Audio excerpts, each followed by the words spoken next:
날 대속하신 예수께 내 할렐루야. 추위가 많이 물러갔습니다. 여러분 모두 건강하시죠? 오늘 말씀은 욥기서 32장 1절과 37장 24절을 본문으로 한 누가 하나님을 변호하랴입니다. 대학 시절 아주 인상 깊게 읽었던 책 중에 하나가 장폴 사르트의 지식인을 위한 변명이라고 하는 책입니다. 이 책을 읽게 된 계기는 1981년부터 1988년 사이에 이른 제5공화국 시절 학내 시위와 민주화 운동이 극에 달하던 그때에 신앙을 가진 지성인은 어떻게 살아야 하는지 그 답을 알고 싶어서였습니다. 또 무기력하고 영향력 없는 저 자신에 대한 변명, 즉 변호를 해줄 것 같아서였습니다. 그러나 이 책은 참 지식인은 어떤 사람이며 어떻게 사는 사람인지를 말해주는 책으로 누군가의 말에 의하면 지식인을 대신하여 변명해주는 책이 아니라 오히려 지식인의 거짓과 위선에 대한 독서를 담고 있는 책이라고 할 수 있습니다. 아무튼 그때 저는 처음으로 변호 혹은 변명이라는 단어에 관심을 갖게 되었습니다. 그런데 목사가 되겠다는 결심을 하고 신학교에 갔더니 신학 중에서도 변증학이라고 하는 것이 있다고 하는 것을 알았습니다. 이 변증학은 초대 기독교 당시 영지주의, 몬타너스주의, 그리고 이교도의 이론적인 공격과 정치적으로는 로마 정부에 의해서 위협을 받고 있을 때에 그들과 맞서 기독교 복음을 변호한 것을 가리킵니다. 초대교회의 교부들은 여러 가지의 도전 중에서도 예수님의 인성과 신성에 대한 공격에 맞서야 했는데요. 어떤 사람들은 예수님은 단지 영으로 오셨다고 주장하고 반대로 어떤 사람들은 예수님은 오직 육신을 가진 사람일 뿐이다 등으로 도전해올 때에 순교자 저스틴, 알렉산드리아의 클레멘트, 오리겐, 그리고 터툴리안 등이 그에 맞서서 기독교 진리를 변호했습니다. 그리고 그 과정을 거치면서 기독론과 삼위일체론 등 중요한 신학이 정립되었는데 현대에 와서는 C.S. 루이스, 코넬리우스 반털, 윌리엄 레인, 크레이크 등이 기독교와 복음을 변호했습니다. 여러분, 이들은 주님과 교회를 대신하여 세상의 학문적 철학 등과 싸운 사람들로서 말하자면 기독교를 위한 변호인들이라고 할 수 있습니다. 따라서 이들은 기독교와 주님의 교회 그리고 우리 주님에게 너무나 필요한 사람들이었습니다. 그런데 여러분, 살다 보면 저와 여러분에게도 변호인 혹은 변호사가 필요할 때가 있지 않습니까? 본의 아니게 누군가와 감정에 골이 깊어지고 그러다가 더 이상 대화가 통하지 않게 되며 결국 관계가 단절되어 누군가가 대신하여 말해줄 사람이나 중재인이 필요할 때가 있습니다. 또 원하지 않게 크고 작은 일들에 휘말려서 법에 호소할 수밖에 없는 경우가 생깁니다. 바로 그때 필요한 사람이 변호사죠. 자, 그럼 변호사란 어떤 사람이냐? 내가 당면한 싸움을 법을 가지고 싸워서 이기게 만들어주는 사람입니다. 법을 가지고 싸워서 이기게 만들어주는 사람. 링컨 대통령이 변호사로 있을 때 의뢰인들에게 이런 이야기를 들려주었다고 합니다. 한 쪽제비가 닭을 훔쳐먹은 죄목으로 원숭이 판사의 재판을 받게 되었는데 쪽제비는 머리 좋은 여우를 변호사로 채용했다고 해요. 여우 변호사가 보니까 쪽제비가 닭을 훔쳐먹은 게 틀림없었어요. 왜냐하면 증인이 셋이나 있었기 때문입니다. 그런데 여우는 이렇게 변호했죠. 재판장님, 쪽제비가 닭을 훔쳐먹은 것을 본 증인은 3사람밖에 안 되지만 보지 못한 증인은 100사람도 1000사람도 넘습니다. 그러므로 쪽제비는 무죄입니다. 와, 억지도 이런 억지가 없죠. 그런데 그 변론을 들은 판사 원숭이는 여우의 논리에 넘어가서 무죄를 선언했다고 합니다. 물론 이 이야기는 우화입니다만 아무튼 변호사는 법으로 문제와 사건을 해결하게 해줄 뿐만 아니라 때로 같이 싸워주기도 하는 동지가 되어주는 사람을 말합니다. 왜 이런 말씀을 드리느냐? 오늘 본문이 주님을 위한 변호인으로서 나선 한 사람의 이야기이기 때문입니다. 누구일까요? 하나님을 변호한 사람이. 첫째로 거룩한 분노입니다. 본문 32장입니다. 욥기 32장부터 37장은 욥의 마지막 변론과 하나님의 나타나심 사이에 있는 다리 역할을 하는 부분입니다. 그리고 그 내용은 그동안 등장하지 않던 친구인 엘리후의 발언입니다. 욥이 고집스럽게 자신의 의로움을 주장하자 발닷, 소발, 엘리바스 등 세 친구는 말을 그쳤습니다. 그러자 나서서 발언을 한 사람이 바로 엘리후지요. 엘리후는 람 족속 부숫 사람 바라겔의 아들입니다. 그 이름의 뜻은 나의 하나님이고 아버지인 바라겔의 이름 뜻은 하나님께서 축복하셨다입니다. 따라서 엘리후는 하나님을 잘 믿는 경건한 가정에서 나고 자란 아주 훌륭한 사람이라는 것을 알 수 있습니다. 이런 배경을 가진 엘리후는 성경에 등장하면서부터 화를 내었다고 하는데요. 그 이유는 욥이 하나님보다 자신이 더 의롭다고 말했기 때문입니다. 사람이 아무리 의로워도 하나님보다 의로울 수는 없는 것이죠. 그렇기 때문에 욥이 자신의 의를 주장하는 것은 결국 하나님이 의롭지 못하다라는 결론이 되는 까닭에 그는 화를 낸 것인데 또한 그는 세 친구들에게도 같이 화를 냈다고 합니다. 그 이유는 그들이 제대로 대답도 못하면서 무조건 욥을 나무랐기 때문입니다. 그렇게 화를 내면서 말하는 엘리후는 자신의 말은 경험이나 배운 바 지식에 의해서가 아니라 성령의 감동에 의한 것이라고 말합니다. 그것을 그는 영, 전능자의 숨결, 그리고 내 영 등의 표현으로 설명했습니다. 그래서 엘리후는 자신에게 하나님의 영이 있기 때문에 비록 자신이 연소하고 상대방들이 다 연로할지라도 그들을 가르칠 수 있다라고 말합니다. 맞습니다, 여러분. 참된 지혜로 분별하고 또 사람들을 가르칠 수 있는 힘은 오직 하나님의 영에 의한 것이지 인생의 경험에서 나오는 것이 아닙니다. 욥과 친구들의 발언을 들으면서 엘리후에게는 성령께서 주신 지혜로 인하여 할 말이 가득했습니다. 그래서 성령이 주시는 지혜로 하나님을 변호하기 위해서 나섰던 것입니다. 두 번째로 여러분, 어떻게 사람이 하나님을 향할 수 있는 것인가 라고 하는 것인데 본문 33장에 수록된 내용입니다.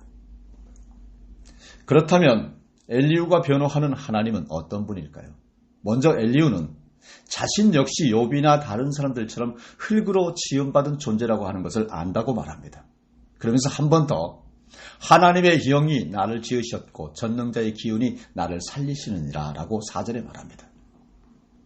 전능하신 하나님은 창조주이시고 자신을 비롯한 욥과 친구들은 다 연약한 인생에 불과하다고 하는 것을 정확하게 알고 있는 것입니다. 그런 후 욥이 스스로 자신은 허물이 없다고 그래서 그 누구로부터도 비난받을 것이 없이 도덕적으로 순결하다고, 그런데도 자신에게 고난이 닥친 것은 하나님께서 자신에게 싸움을 걸어오셨기 때문이라고 말한 것을 언급하면서 그것은 하나님에 대한 불경한 도전이라고 말합니다. 욥의 말이 완전히 틀렸다는 거죠. 왜 틀렸느냐? 하나님은 사람에 비교할 수 없을 정도로 크신 분이죠. 하나님은 창조주요, 사람은 피조물이기 때문입니다. 또 하나님은 주권을 갖고서 온 우주와 세상과 사람의 삶에 대해서 섭리하고 계신 창조주이시기 때문입니다. 그 하나님의 판단과 지식은 깊고도 깊어서 도무지 측량할 수 없습니다. 그러므로 사람이 감히 하나님에 대해서 이러쿵저러쿵 말해서는 안 되는 것입니다. 아프다고 몸을 주신 분을 불평한다든지, 가난하다고 물질을 지으신 분을 원망한다든지, 실패했다고 시간 속에서 섭리하시는 주님을 폄하한다든지 그 어떤 것도 피조물에 불과한 인생에게는 있을 수 없는 것이다 라고 하는 것입니다. 따라서 참으로 하나님을 창조주로 인정하고 자신을 피조물이자 죄인으로 인정하는 사람은 그 어떤 일을 당해도 하나님을 향하여 함부로 말해서는 안 된다고 하는 것입니다.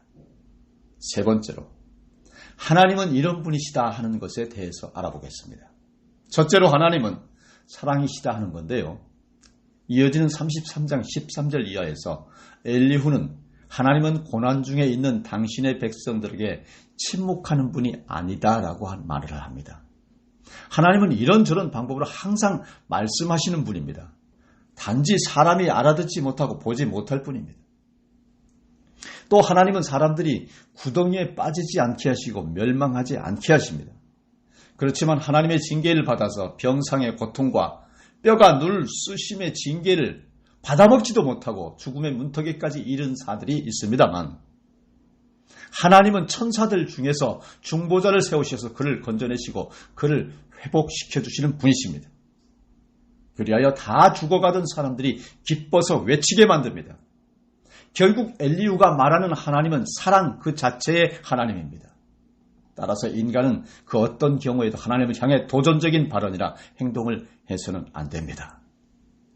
두 번째로, 하나님은 의로우시다 하는 것입니다. 34장 1절로부터 보게 되면, 지혜 있는 자들아 내 말을 들으며 지식 있는 자들아 내게 귀를 기울이라 라고 말씀하십니다. 지혜 혹은 지식이 있는 자들은 욥과 그의 세 친구들을 말하는데요. 엘리후가 그들을 지혜 있는 자, 지식 있는 자라고 말하는 것은 그들이 하나님을 아는 지식을 올바르게 갖춘 사람들이 아니라는 역설적인 표현인 것입니다. 비꼬는 것이죠. 그래서 욥을 향해 악한 일을 하는 자들과 한패가 되어 악인과 함께 다녔다라고 말합니다. 욥이 그런 사람들과 함께 다니지 않았지만 욥이 하나님을 비방하는 것은 그런 자들과 똑같은 그런 뜻을 갖고 있기 때문입니다. 하나님을 비방하고 하나님을 이상한 분으로 만드는 것은 악한 사람들이 하는 일이지 욥의 말처럼 의롭고 온전한 사람들이 그럴 수는 없다고 하는 것이죠. 그러면서 엘리후는 하나님은 악이나 불의와는 거리가 멀다라고 얘기합니다. 그것은 하나님의 창조 사역을 보면 알 수 있습니다. 만유의 주이신 하나님은 정의로운 분이십니다. 세상의 왕족과 부자들은 편애를 하고 또 편가르기를 하나 하나님은 그런 분이 아니십니다. 그렇기 때문에 하나님에 대해 혹 불의하시다, 불공평하시다, 혹은 편애하신다 하는 등의 말을 해서는 절대로 안 되는 것입니다. 세 번째로, 하나님은 존귀하시다입니다. 35장에서 엘리후는 욥에게 하늘을 우러러 보라라고 말합니다. 또 높이 뜬 구름을 바라보라고 말합니다. 하나님의 존귀하심과 초월하심을 깨달으라는 말이지요. 나아가서 하나님은 지극히 높은 곳에 계신 위대하신 분이기 때문에 인간의 그 어떤 악행으로도 그분의 성품에 영향을 끼칠 수 없으며, 반대로 의롭게 살았다고 해서 하나님께 무슨 유익을 끼칠 수가 있겠느냐 하는 것입니다. 인간의 그 어떤 행위도 하나님과 하나님의 영광에 무엇을 더하거나 감할 수 없다는 말이죠. 그만큼 하나님은 아득히 높은 곳에 계신 분입니다. 네 번째로, 고난마저 복이다 하는 것입니다. 그러고 나서 엘리후는 고난은 죄인인 인간을 위한 쟁화의 수단이라고 말합니다. 하나님은 악인을 살려두지 않으시고 고난받은 의인에게는 은혜를 베푸시는 공의로운 분이십니다. 그러나 의로운 사람이라도 하나님은 당신의 목적에 따라 족쇄에 매이기도 하시고 환난의 줄에 얽히게도 하십니다. 그런 징계를 통하여 하나님은 그들에게 자신들이 한 일들을 밝혀주시며 그들이 교만하게 지은 죄를 알게 하십니다. 그래서 고난 중에서 귀를 열어 하나님의 음성을 듣게 되고 그릇된 길에서 그 발을 돌리게 하죠. 그리하여 자신의 행위를 고치면 그 남은 생애를 형통하게 마치는 복을 누리게 되는 것입니다. 이러한 엘리후의 주장은 고난은 죄의 결과라고 일방적으로 단정했던 다른 친구들의 주장과는 차이가 있습니다. 사람이 받는 고통은 하나님이 그 사람을 가르치시는 기회라는 것이죠. 그래서 고난마저 복이 된다고 그는 말하고 있는 것입니다. 다섯 번째로, 하나님을 찬양하라입니다. 36장 24절 이하를 보게 되면 하나님께서 하신 일을 기억하고 높이라고 권합니다. 왜 이 말을 합니까? 욥이 그동안 한 행동처럼 인간이 하나님과 그 행하심을 따지거나 그 걸음을 감독해서는 안 되기 때문입니다. 또 하나님의 공의에 대해 의심해서도 안 됩니다. 누구든 하나님께서 불의하시다고 말하는 자는 하나님과 그 공의에 대해 정면 도전하는 것입니다.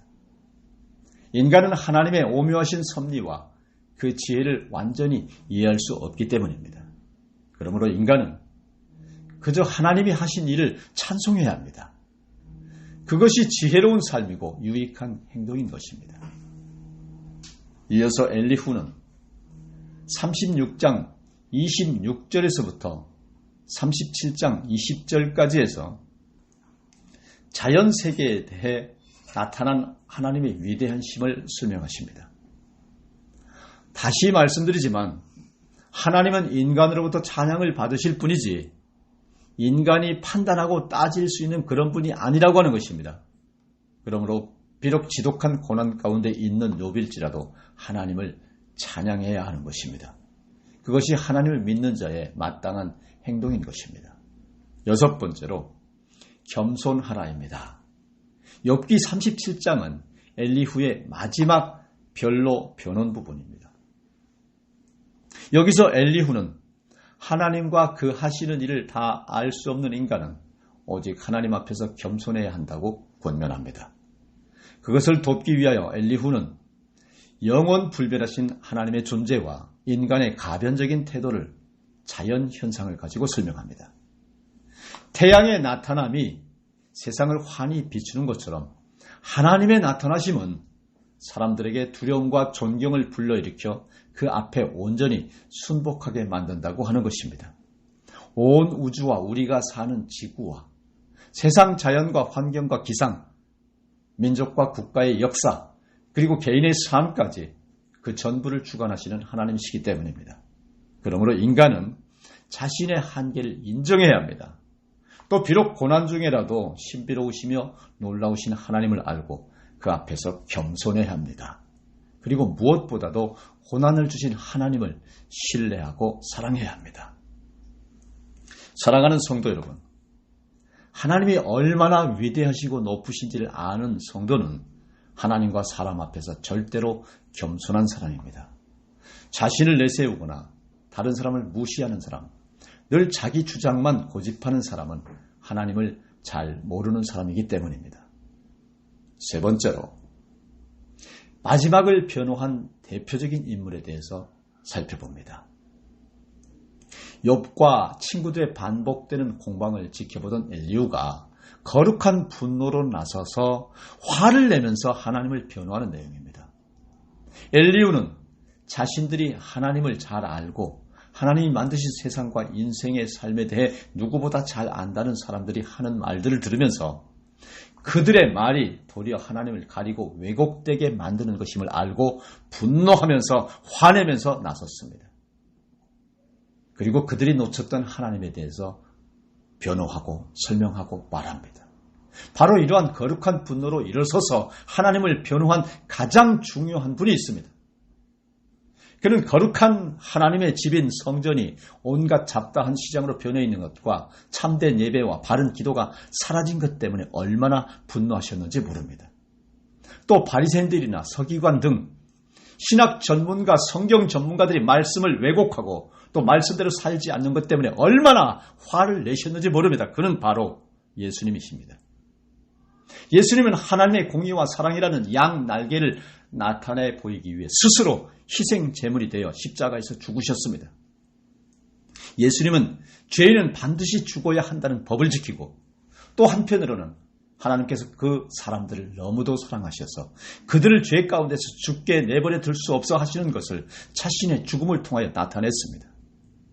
예수님은 하나님의 가장 중요한 두 가지 속성을 하늘과 땅을 향해 변호하신 것입니다.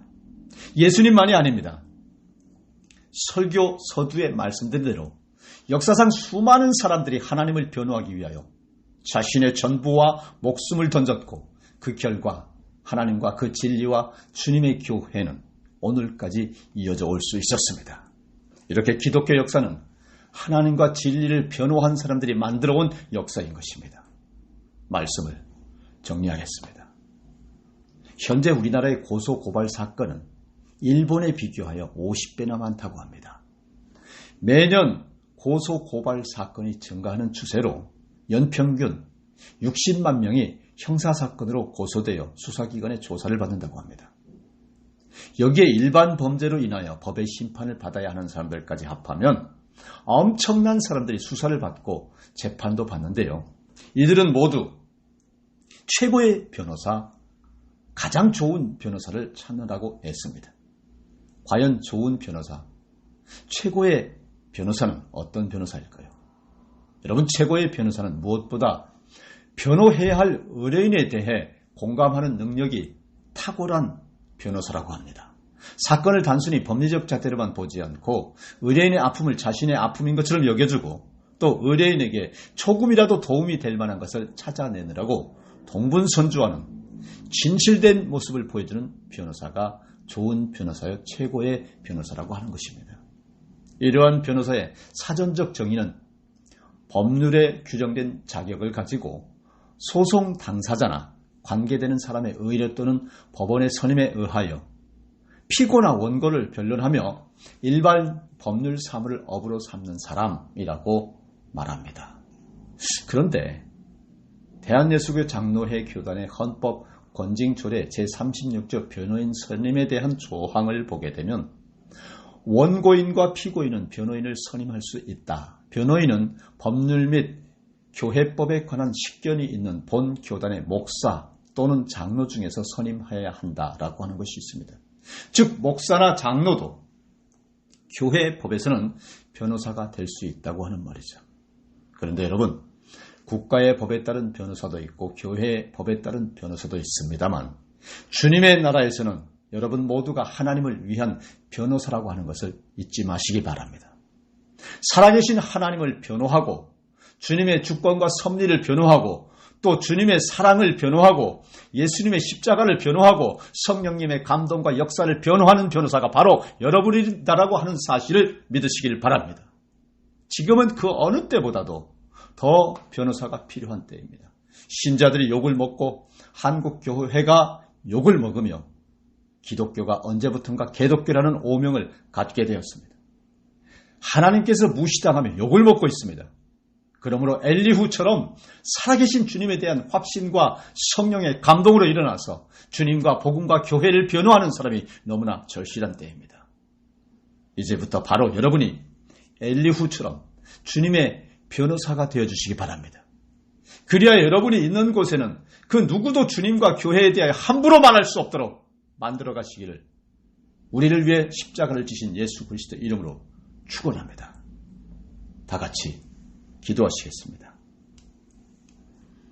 길이요 진리요 생명이신 하나님 아버지, 세상이 흉흉하고 참으로 힘들어 모두가 아파하고 슬픔과 우울이 가득하고 억울함이 많은 세상입니다. 하나님의 말씀에 먹칠하고 예수님 보혈의 피로 세운 교회가 개독교라 치욕적인 욕설을 들어야 하는 이 오만의 시대에 하나님을 위한 변호로 우리 모두가 일어나는 빛과 소금의 사명을 잘 감당하게 하여 주시옵소서. 혼탁한 세상, 나라가 나라다워지고 교회가 교회다워지도록 제20대 대통령 하나님의 사람으로 세워주셔서 이 시대 파수꾼이 되게 하여 주시고 이 시대 하나님의 변호사가 되게 하여 주시옵소서. 예수 그리스도 이름으로 기도드리옵나이다. 아멘. 성자의 귀한 몸 날 위하여 버리신 그 사랑 고마워라. 내 머리 숙여서 주님께 비는 날 나 무엇 주님께 바치리까.